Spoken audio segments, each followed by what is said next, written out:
Kochi, Okay, naliligo no? Hindi Kinakailangan niyo ako. kaya pala kita kailangan eh. Yan ang hanap buhay mo. Matagal na. Alam niyo, Mama, ang kailangan niyo, 3 container. 2 pang paligot, 1 pang inom. Magkano naman isang container?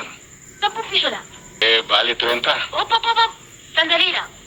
Dahil bago ka rito, bibigyan mo ako ng 2 days deposit and 2 days advance. Teka. Hindi naman ako umuupa ng bahay. Tubig lang ang kailangan ko. Ayaw niyo? Total, malapit lang naman ang so dito eh. 3 bloke lang, tsaka tatawid ka pa na release. Ito, bayad o ikim? Magbabayad. Op, yun lang yun. Meron pa? Meron pa. Kapag nasira ang kontero, wala.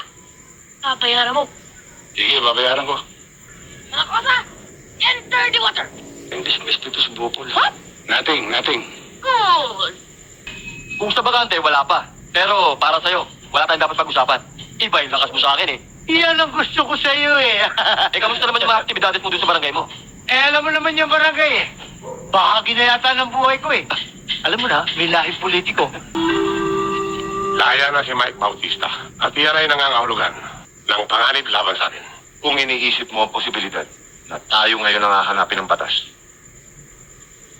Sa palagay ko, malayo mangyari yon. Sa matinding pahukus-pokus na ginawa ng abogado natin sa korte, malinis na malinis tayo. Tama. Pero kay Mike, markado tayo. Tsak nabubelta niya ang pangkat natin. At kahit hindi niya alam ang lugar nito, dapat lang naunahan natin siya. Good morning, ma. Good morning. Narating na si Ma'am Tess. Rando, tingnan natin ngayon kung sino mas magaling sa ating dalawa. Magtanong na siya kung ano ang kapital ng mga basa. Kahit sa Czechoslovakia, memorize ko na yan. Memorize. Good morning, Tess. Good morning. Ang aga niyo nagtanod ah. Ma'am, ako na magdadala ng tubig niyo. Hindi!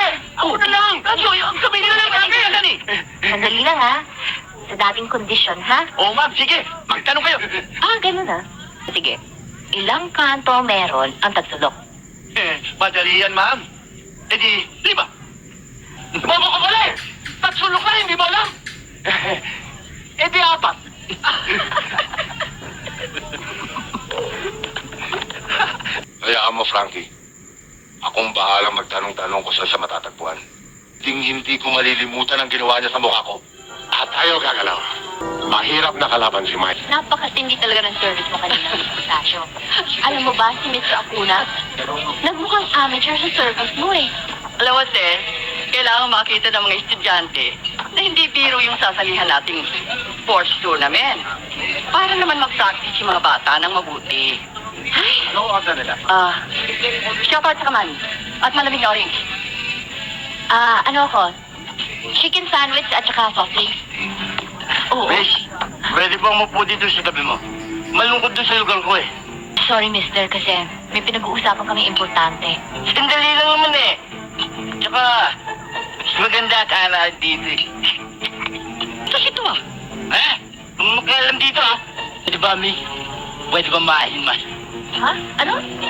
Hoy, wala ka bang magawang matino? Sino ka? Lagi ka lang dito ah.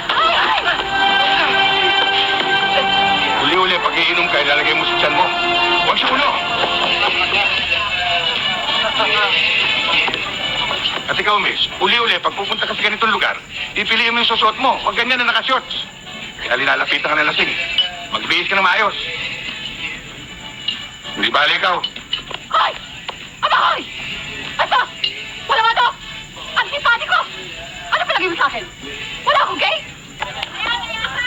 Ma'am Tess, magtanong na kayo ngayon. Magtanong kayo. Kahit pare, haba. Ba't parang galit? Paano hindi pagagalit? Pinakita mo yung mukha mo. Magandang araw ho, Chairman. Ay, magandang araw naman sa iyo. Ay, oo nga pala, Tess. Ako'y may kaibigang ipakikilala sa iyo. Balikbayan. Ha? Oo. Sige. Mike, sandali lang.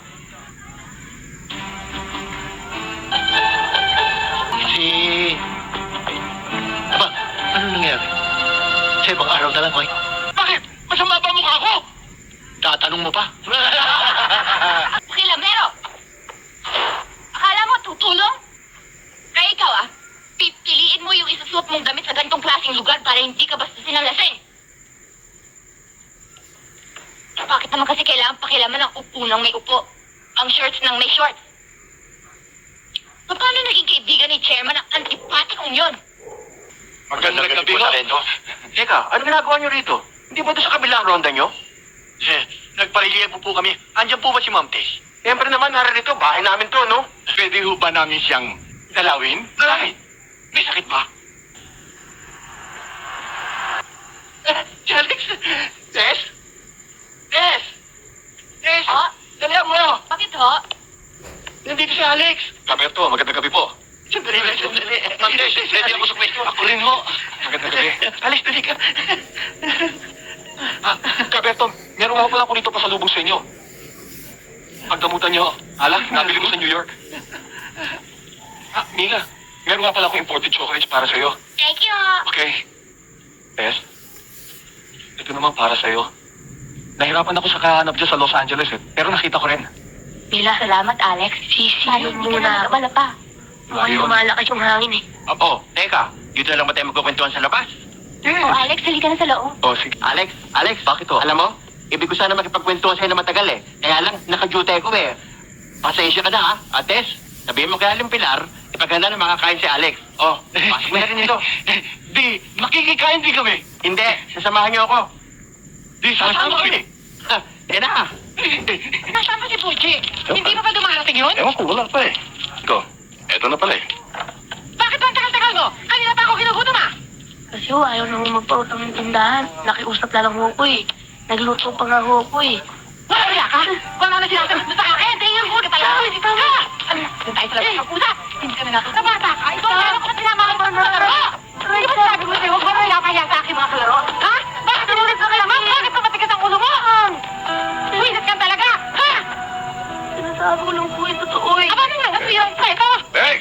Yung lintik na batang yan lang yung tindi mo. Hindi ka makakamakisukan. Ha? Sige, uwi ka doon sa akin. Uwi, lakas! Huwag ka maglalapata, ha? Tara. Uwi ka to? Lalo kang mainit. Ayun si Mr. Antipati ko, oh. Ako ang bahala dyan. Kamis, Don't talk to my ate, Tess. bihira naman oh. Ikaw ang pambira.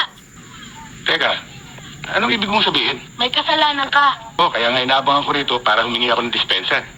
Inuuna mo pa kasi yung pagkain, eh. Tapos kinausap mo pa siya sa daan. Eh, may bahay naman siya. Oo, alam ko. Kaya lang, naisip ko, baka dito ang timing para makausap ko siya. Mali ang timing mo. Dapat kasi kinakausap mo muna ako bago mo siya kausapin. Teka, ba't ikaw ang kakausapin ko? Unang-una, ang gulang-gulang mo. Pangalawa, ngayon, pakialamero ka pa. Huwag ka magsalita ng ganyan. Baka hindi mo ako kilala. Sino ko sa balong ito? Ayaw ka po. Ay, bakit ako? Ay, magphoto! Magphoto!